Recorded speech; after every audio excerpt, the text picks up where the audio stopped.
Hi, in this video we're going to be going over the 7 ratios you will need to know for this class. We're going to be flipping back and forth screens here quite a bit, so hang with me a little bit here. So in Canvas you should have this worksheet, and we're going to walk through this worksheet. In Canvas it is blank, so I'm going to encourage you to fill it out on your own as we go through it. The first ratio you will need to know is called the current ratio. And the formula for this is current assets divided by current liabilities. And as a refresher, current assets, remember those that can be easily converted to cash. Current liabilities are those things that are due soon. What this tells us, basically, is how we can convert our assets to pay off our current liabilities. Can we quickly sell stuff to pay what we owe? So let's say, how easily current assets pay off current debts or liabilities. Okay, this is known as liquidity, L-I-Q-U-I. D-I-T-Y, I think I did that right, ratio, which just means can you liquidate, can you get rid of your assets to pay off your debts. And to walk through this, we're going to walk through 2 years of data for Black Diamond, which is a company I think a lot of us know in Salt Lake, from 2012 to 2013. Okay, before I tell you what direction we want this to go, let's actually find this. Okay, so here's one of those flipping screens moments. Hopefully, somewhere here. Okay, screen share off. There I am. Let's get rid of me.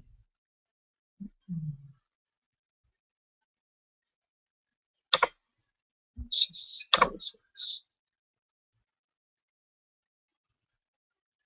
Okay, so let's flip over to financial statements for Black Diamond. That's not it.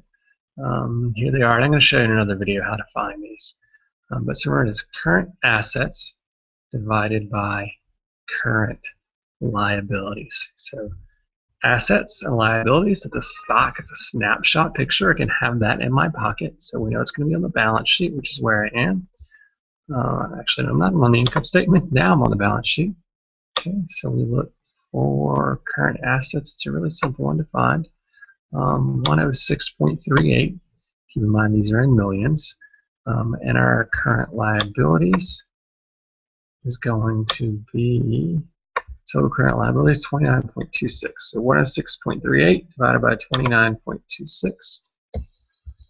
I think we're in 2013 equals 106.38 divided by, and I've forgotten here, current liabilities 29.26.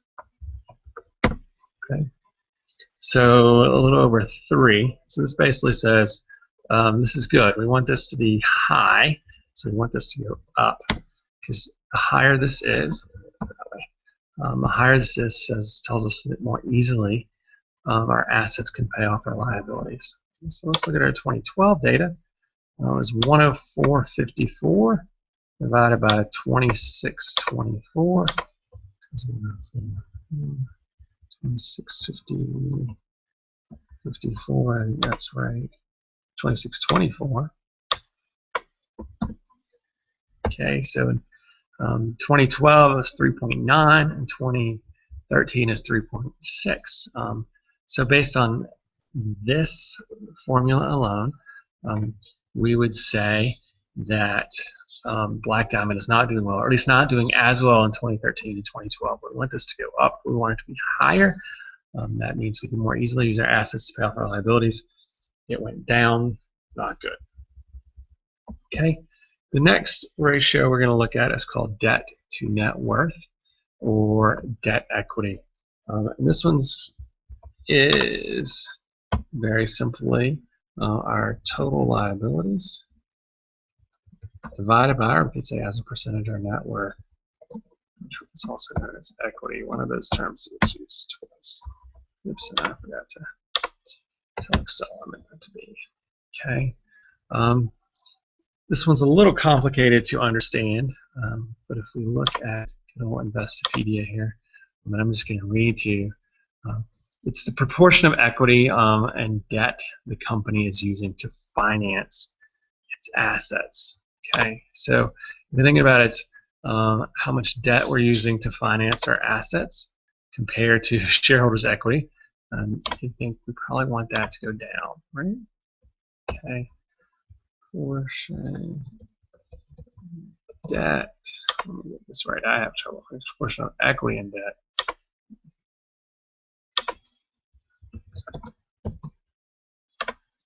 Used to finance assets. Okay, let's look at Black Diamond. So total liabilities. So we see total current liabilities.